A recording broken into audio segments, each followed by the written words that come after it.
Good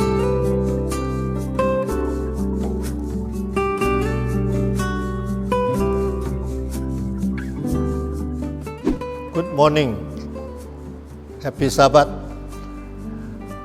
On behalf of the Pandao Chinese Church, I would like to welcome each and every one of you who are worshiping with us through media this Sabbath morning. We know that God still bless and be with us even though we are worshiping at home. Before we begin, let us bow our head. Let's have a word of prayer.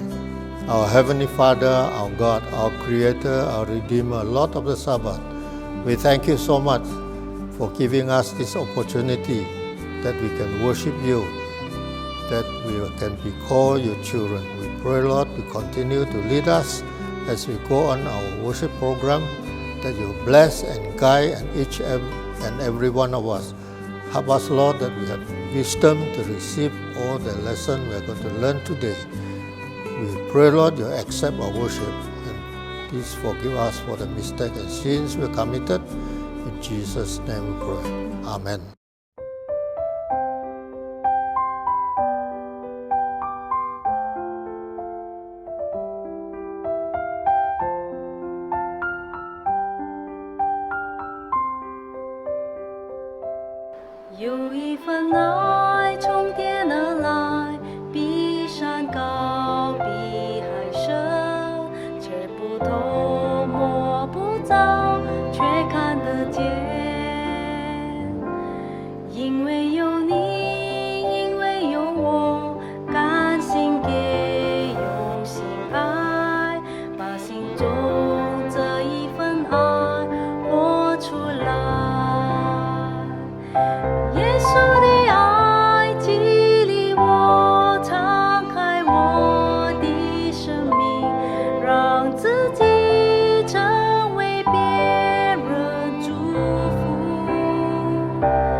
Shalom dan selamat hari Sabat kepada kita semua.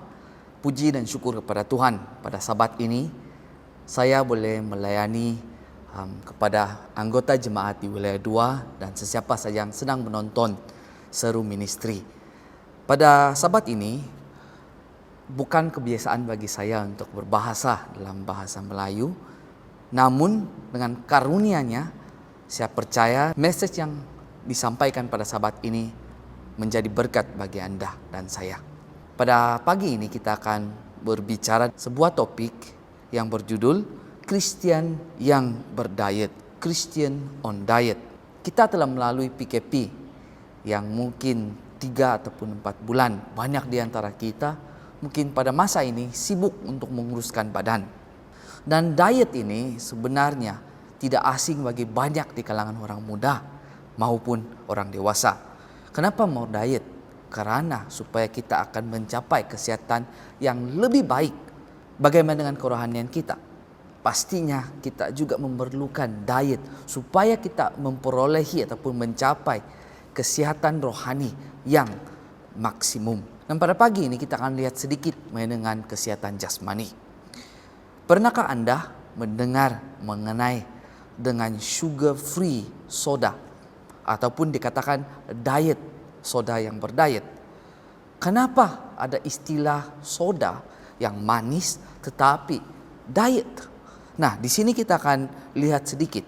Kuantiti gula yang digunakan sangat berbeza dengan gula yang digunakan dengan soda-soda yang biasa, yaitu menggunakan artificial sweetener, yaitu dipanggil pemanis tiruan. Ia kelihatan seperti gula tetapi bukan gula. Pemanis tiruan ini sebenarnya sangat mirip, malah kemanisannya jauh lebih manis dibanding dengan gula yang selalu kita ambil. Kita lihat cat ini. Sweetness ataupun kemanisan. Nah, gula, aspartem, sukralos dan sakarin. Cuma gula yang asli ada dipanggil gula. Gula yang lain adalah gula tiruan seperti aspartem, sukralos dan sakarin. Dan kemanisan semua gula tiruan ini adalah jauh lebih dahsyat dibandingkan dengan gula. Aspartem 200 kali lebih manis dibanding dengan gula, 300 kali lebih manis sukralos dibandingkan dengan gula, dan sakarin 600 kali ganda lebih manis dibandingkan dengan gula. Namun kalau kita lihat seterusnya, kemanisan itu ataupun kalori yang terdapat gula dan dibanding dengan gula tiruan adalah sangat jauh beza. Gula ada 23 kalori, manakala aspartem 4, sukralos lebih rendah daripada 4, dan 0 sakarin. Dan karena ini kalori yang dikandung di dalam gula tiruan adalah sangat rendah ataupun kosong. Karena itu kandungan gula tiruan ini digunakan menjadi ramuan bagi soda diet ataupun soda yang kurang gula ataupun kosong gula. Apakah gula tiruan baik untuk kita karena kalori yang kosong? Apa yang orang mau jauhkan daripada makanan ataupun pengambilan soda ataupun minuman adalah kalori yang kurang. Dan minuman yang seperti begitu tidak akan menggemukkan. Namun kita akan lihat di sini apakah gula tiruan ini lebih baik dibandingkan dengan gula.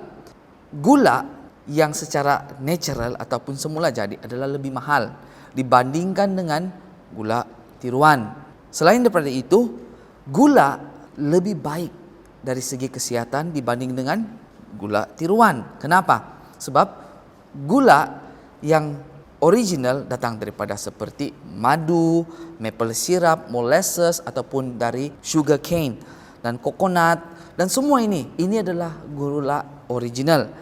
Di sini ada sebuah studi yang dilakukan. Dalam studi ini menggunakan gula tiruan dan gula asli untuk menjadikan eksperimen di atas tikus. Dan tikus yang memakan gula yang original tends to have less intake. Pemakanan mereka itu terkawal. Manakala gula tiruan itu karena kemanisannya itu lebih tinggi dan kalori itu sangat rendah, badan ataupun tikus itu tidak dapat memberitahu sama ada ia harus berhenti untuk memakan. Katakan begini, saya berikan contoh. Donat yang kita beli di kedai, donat biasa yang diisi dengan gula di permukaannya, biasanya mungkin seorang itu tidak dapat menghabiskan 5 ataupun 6. Tetapi donat yang kita beli yang dengan perhiasan yang cantik, yang di mall besar seperti Imago ataupun di Suria, ada kedai-kedai yang menjual donat yang lebih luar biasa dibandingkan di pasar-pasaran yang kita dapat belikan, kita dapat konsumsi donat itu sehingga 6 donat. Ini bermaksud badan kita akan menjadi confused apabila kita ada intake gula tiruan. Karena badan tidak tahu sama ada berapa banyak kuantiti yang boleh kita ambil. Karena badan tidak boleh detect kalori ataupun kandungan gula tiruan itu mengkonfuskan badan.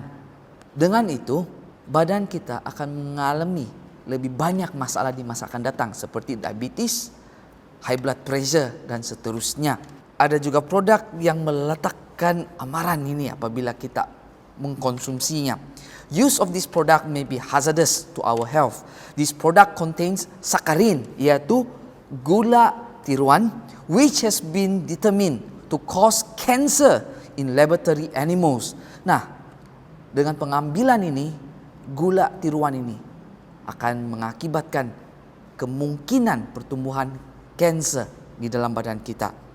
Sweetener ataupun artificial sugar, gula tiruan ini kelihatan package-nya sangat menarik, tidak menggemukkan, diet, lebih sehat. Sebenarnya ia lebih dahsyat, membawa kesan yang lebih parah kepada kesehatan kita. Bagaimana pula dengan kerohanian kita? Kehidupan rohani kita ada banyak yang kita ambil ataupun kita konsumsi yang mungkin kelihatan seperti tulen, namun ia bukan baik bagi kita. Christian on diet. Banyak di antara kita sebenarnya dalam diet kerohanian kita. Pertumbuhan Christian kerohanian kita ini merupakan seperti pertumbuhan tubuh badan kita, fisikal kita. Malangnya banyak di antara kita tidak mempraktikkan diet yang sihat dari segi kerohanian kita. Datang pada hari Sabat ke gereja dan membuka firman Tuhan itu ataupun makanan rohani itu cuma sekali dalam seminggu, dan mendapat kerohanian makanan itu adalah datang daripada khotbah-khotbah para pendeta. Dengan itu, dari segi kesehatan kerohanian itu adalah sangat tidak baik. Amalan diet ini membuat kita dalam pertumbuhan kerohanian itu tidak sempurna. Seperti bayi, dia akan menangis apabila memerlukan makanan. Dan bayi itu cuma tahu dinyusu oleh ibu. Sama juga banyak di antara kita yang cuma tahu mendengar firman Tuhan dari para pendeta ataupun pembicara. Mereka tidak tahu bagaimana untuk membelajar firman Tuhan secara pribadi. Mereka tidak berdikari. Alkitab mengatakan dalam 1 Petrus pasal 2 ayat 2, dan jadilah sama seperti bayi yang baru lahir, yang selalu ingin akan air susu yang murni dan yang rohani, supaya olehnya kamu bertumbuh dan memperoleh keselamatan.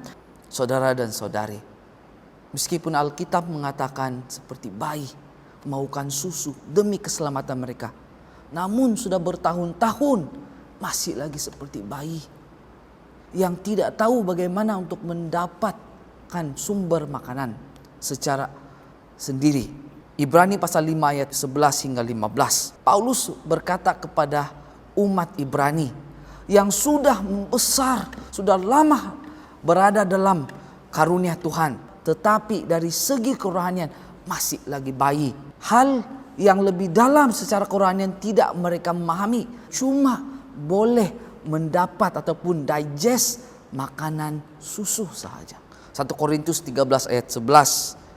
Paulus berkata apabila dia masih lagi anak kecil, dia berkata seperti anak kecil, dia memahami pikirannya seperti anak kecil. Tetapi apabila dia dewasa, dia meninggalkan pikiran ataupun kebudak-budakan. Dia membesar, ada satu stage, ada stages pembesarannya. Bagaimana dengan kerohanian kita? Apakah kita bertumbuh? No one can eat for you and no one can grow for you. Tidak ada seorang yang boleh makan bagi kita. Tidak ada seseorang yang boleh bertumbuh bagi kita. Ia harus datang daripada usaha kita sendiri. Dikatakan ada budaya yang ibu akan mengunyah makanan, lepas itu dikeluarkan dan diberikan kepada anak. Anak kecil itu tugasnya cuma menelan makanan yang dikunyah oleh ibu. Saudara-saudari, puji Tuhan pada hari ini kita tidak lagi memakan makanan yang dikunyah oleh ibu bapa kita. Kita telah bertumbuh, kita menjadi lebih dewasa, kita berdikari. Tetapi bagaimana dengan kerohanian kita? Apakah kita cuma mengharap kepada pendeta, kita mengharap kepada pembicara, kepada seseorang yang memberikan makanan kerohanian kepada kita, tetapi secara pribadi kita tidak tahu bagaimana untuk mencari sumber makanan, yaitu datang daripada firman Tuhan. Ini akan menjadi satu masalah. Dari segi diet kita secara kesehatan kerohanian kita, itu tidak baik. Marilah kita belajar bagaimana untuk lebih berdikari untuk belajar firman Tuhan. Alkitab yang kita keluarkan, yang kita bawakan ke gereja setiap Sabat, janganlah ia dipenuhi dengan habuk. Dan setiap Sabat pagi kita harus lapkan, keluarkan habuknya itu dan dibawa kepada gereja. Gunakanlah Alkitab itu setiap pagi untuk mempelajari firman Tuhan. Karena Alkitab mengatakan, Thy word is a lamp unto my feet and the light unto my path. Firman-Mu adalah pelita bagi kakiku dan terang bagi jalanku. Biarlah ia menjadi pedoman bagi kita setiap hari, memberi kekuatan bagi setiap saudara dan saudari.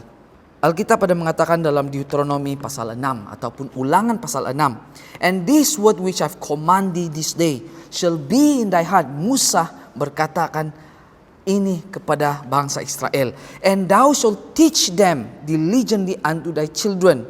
Engkau harus memberitakan kepada anak-anakmu.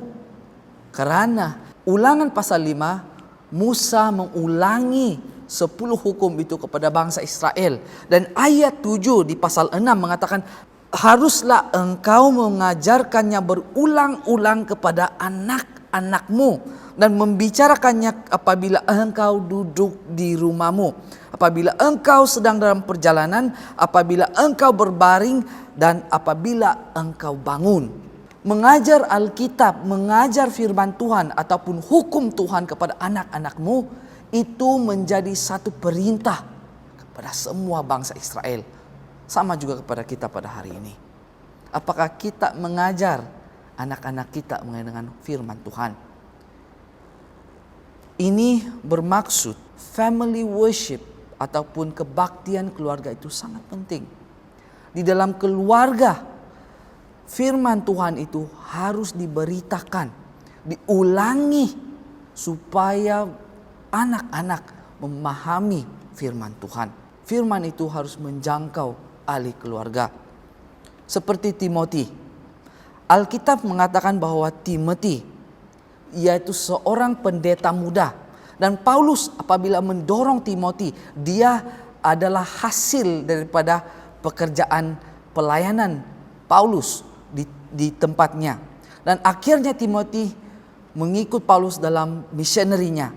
Dan dia diserap dalam pelayanan menjadi seorang pastor, khususnya kepada gereja Efesus. 2 Timotius pasal 3 ayat 15. And that from a child thou hast known the Holy Scripture. Bahwa dari kecil engkau sudah mengenal kitab suci. The word of God gave hikmat ataupun gave wisdom, make him wise unto salvation through faith which is in Christ Jesus. Timotius sejak dari kecil telah mengenali firman Tuhan. Itunya betapa penting keluarga terus mengadakan kebaktian keluarga setiap hari. Bagaimana Pak Timotius tahu firman Tuhan sejak kecil? 2 Timotius pasal 1 ayat 5. When I call to remembrance the unfringed faith that is in thee, which dwell first in thy grandmother Lois and thy mother Eunice, and I'm persuaded that in thee also.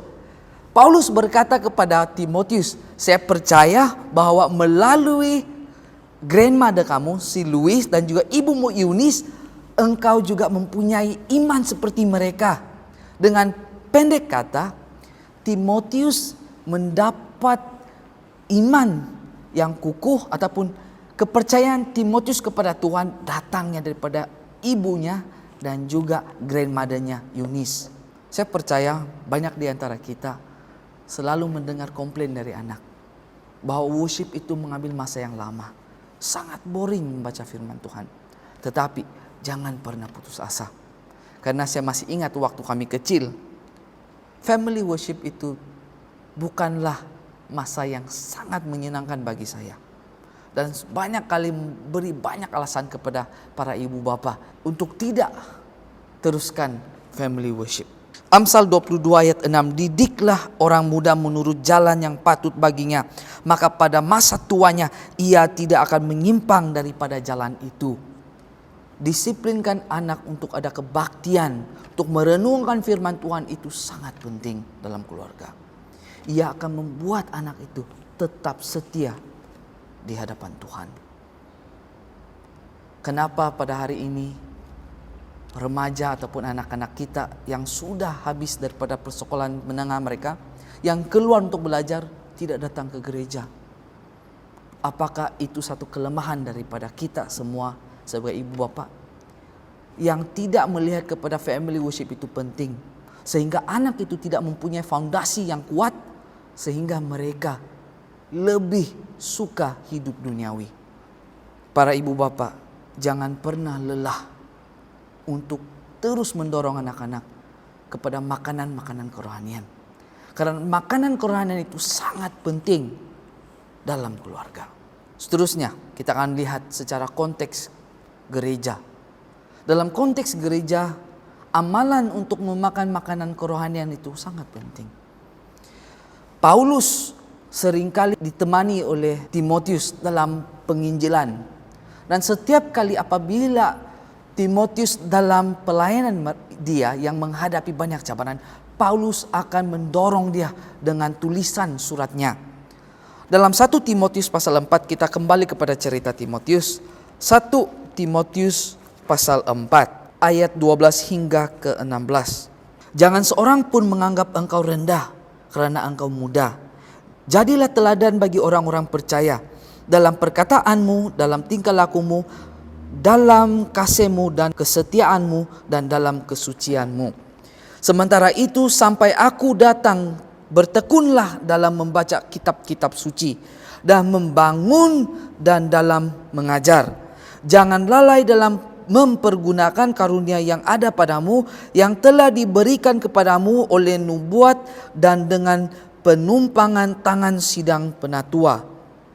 Perhatikanlah semuanya itu, hiduplah di dalamnya, supaya kemajuanmu nyata kepada semua orang. Ayat 16, awasilah dirimu sendiri dan awasilah ajaranmu. Bertekunlah dalam semuanya itu, kerana dengan berbuat demikian engkau akan menyelamatkan dirimu dan semua orang yang mendengar engkau. Paulus berkata kepada Timotius, engkau harus berjaga-jaga dari tingkah lakumu.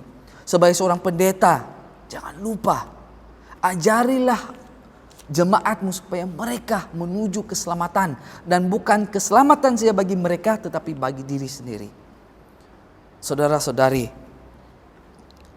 senior pastor ini berkata kepada pastor muda ini, janganlah engkau direndahkan karena engkau muda. Ini adalah satu kata nasihat kepada semua orang muda yang ada pada hari ini. Maupun kita sedang melayani sebagai pastor ataupun bukan, tanggung jawab kita adalah untuk menghidupkan prinsip-prinsip Alkitab dalam kehidupan kita. Supaya kita menjadi terang dan garam bagi orang di sekeliling kita. Dan dengan itu, dan juga apabila kita melayani, ia akan menyelamatkan diri kita dan dengan orang lain yang melihat ataupun mendengar kata-kata kita. Gereja adalah tempat di mana kita boleh mendapat kerohanian makanan. Tetapi ia tidak harusnya menjadi satu-satu tempat di mana kemakanan rohani itu ada. Karena sudah kita katakan tadi, secara pribadi kita harus ada makanan kerohanian, ataupun firman Tuhan itu harus menjadi isi perut kita setiap hari. Kedua, kebaktian keluarga itu harus menjadi satu dorongan bagi keluarga untuk mencari kerohanian ataupun makanan kerohanian. Karena anak kecil memang tidak suka makanan kerohanian. Seperti anak kecil harus diajar untuk suka makan brokoli, harus suka makan sayur. Saudara-saudari, ibu bapak, jangan pernah lalai untuk menekankan kerohanian dalam keluarga. Yang ketiga, jemaat adalah tempat di mana kita dapat makanan kerohanian juga. Ada 3 perkara ataupun 3 cara untuk mendapat firman Tuhan apabila kita mempelajari. Yang pertama, reading the word ataupun mempelajari ataupun membaca firman Tuhan. Di sini kita boleh menggunakan firman Tuhan dan kita coba memorize firman Tuhan. Membaca itu tidak bermaksud seperti membaca novel ataupun cerita, tetapi membaca dengan pikiran. Karena itu haruslah kita selalu membenarkan Roh Kudus untuk menaungi pikiran kita apabila kita sedang membaca. Karena firman itu adalah holy ataupun suci. Kedua, hearing the word. Apabila kita membaca, kita harus mendengar firman itu. Kita harus mengizinkan firman itu masuk ke dalam pikiran kita. Bagaimana kita lakukan itu? Saya suka menggunakan ini sebagai satu contoh, yaitu meditate upon God's word. Coba kita lihat Mazmur 119 ayat 148. Aku bangun mendahului waktu jaga malam untuk merenungkan janji-Mu. Di sini Mazmur ini mengatakan dia bangun pada waktu malam, mendahului yang menjaga waktu malam itu untuk merenungkan janji-janji Tuhan. In the English word, it means to meditate on God's word during the night. Why do we do so? Kenapa harus kita meditate? Dan biasanya kita dengar waktu pagi kita belajar firman Tuhan. Tapi di sini mengatakan waktu malam. Kenapa? Because when you are doing meditation at night, your mind are filled with God's word at night, throughout the night. And in the morning, you are awakened with God's mind fresh in your mind. Banyak di antara kita waktu malam, kita tidak merenungkan firman Tuhan. Pikiran kita dipenuhi dengan masalah-masalah kita. Sehingga waktu pagi kita dibangunkan masih lagi memikirkan masalah kita. Oh saudara-saudari, waktu malam adalah baiknya untuk kita merenungkan apa yang kita baca. Yang pedoman kita pada waktu pagi. Karena waktu malam apabila kita mengisikan, kita merenungkan pada masa itu, kita akan serahkan semua kekhawatiran kita kepada Tuhan. Saya suka mengambil contoh ini. Kita seringkali melihat lembu yang ada di sering jalan yang berdiri dan sedang mengunyah makanan mereka. Karena sistem pencernaan mereka jauh lebih berbeza dengan manusia. Pernah dengar bahwa lembu ataupun cow has 4 stomach. Di sini kita akan lihat ada 4 bahagian di mana makanan akan cerna. Pertama di rumen, kedua di reticulum, yang ketiga di omasum, dan yang keempat obamasum. Makanan yang turun dari mulutnya ataupun rumput yang turun harus dicerna. Dan selepas habisnya pencernaan masanya di rumen, dia akan masuk kepada reticulum. Dan di reticulum pada masa itu, bahan makanan ataupun rumput itu akan digecitate ataupun dimuntah kembali, dan lembu itu akan lebih sempurna mencernakannya. Kenapa dia harus lakukan begini? Supaya zat-zat dalam makanan itu dapat diserap sepenuhnya ke dalam badannya. Saudara-saudari, yang kita baca setiap pagi renungan itu, sekiranya kita merenungkannya dalam hidup kita, ia akan lebih menjadi sempurna untuk dicerna dalam kehidupan kita. Banyak sekali kita baca waktu pagi, kita lupa sepanjang hari. Pelajaran yang kita sepatutnya kita praktikkan dalam hidup kita itu tidak kita lakukan demikian, karena kita tidak merenungkannya sepanjang hari. Marilah kita belajar seperti lembu. Makanan yang dimakannya itu dicerna dengan sempurna. Kita lihat kepada contoh yang terakhir, yaitu Yesus Kristus. Apabila Yesus berada di padang belantara, dia dicobai oleh setan, dan dia pada saat itu adalah sangat lemah. Kita lihat tulisan Roh Nubuatan di Zavages page 117. Many look on this conflict between Christ and Satan as having no special bearing on their own life.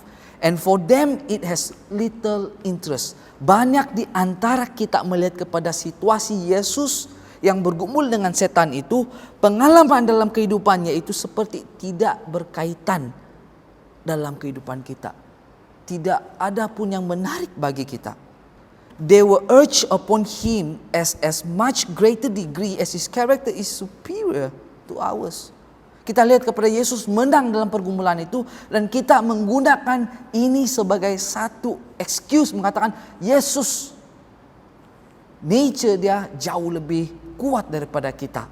Oleh itu dia dapat menang pencobaan itu. With the terrible weight of the sins of the world upon him, Christ withstood the test upon appetite, upon the love of the world, and upon the love of display which leads to presumption. These were the temptations that overcame Adam and Eve, and that so readily overcome us. Kenapa hari ini kita jatuh di dalam pencobaan seperti duniawi, makanan, nafsu makanan, dan juga love of display? Karena kita tidak mempelajari dari Kristus. Dan cobaan ini yang Adam dan Hawa telah jatuh itu senang untuk menjatuhkan kita dalam pergumulan kita. Saudara-saudari, apakah kita lalai? Kita tidak lihat kepada Yesus sebagai satu contoh bagi kita, pedoman bagi kita untuk mengikut jejaknya, untuk mentinggikan firman Tuhan apabila kita menghadapi cobaan. Dengan mengatakan bahwa Yesus itu boleh sebab dia anak Allah. Kita ini orang yang berdosa. Ini adalah satu alasan. The Son of God placed himself in the sinner state and passed over the ground where Adam fell, and endured the temptation in wilderness, which was 100-fold stronger than was or ever will be brought to bear upon the human race. Yesus memenangi cobaan di padang gurun. Kalau dibandingkan dengan Adam, situasi Adam waktu di Taman Eden adalah beratusan kali ganda lebih tenat. Mahupun itu, Yesus telah memenangi cobaan itu. Jesus resisted the temptations of Satan in the same manner that every tempted soul may resist. Semua yang dicobai boleh mengikut jejak Yesus untuk memenangi cobaan sekiranya mereka mengikut jejak Yesus. By referring him the inspired record and saying it is written. Kalau kita berkata seperti Yesus adanya tertulis, maka semua cobaan itu dapat kita hadapi seperti Yesus. Saudara-saudari, kenapa banyak umat-umat Tuhan yang kalah di tangan dosa? Karena tidak mengikut jejak seperti Yesus. Tidak meninggikan firman Tuhan. Tidak berkata kepada setan adanya tertulis. Saudara-saudari, the time has come. The world has come to an end. Let us be faithful to His word. Marilah kita tekun dalam belajar firman Tuhan. Karena dalam diet kerohanian kita ini, kita harus mengamalkan diet yang lebih sehat dalam kerohanian. Berapa di antara kita yang ingin menyahut cabaran itu? Saya akan mengakhiri dengan satu cerita. Ada 2 buah kapal yang dilanda dengan air yang kuat ataupun storm.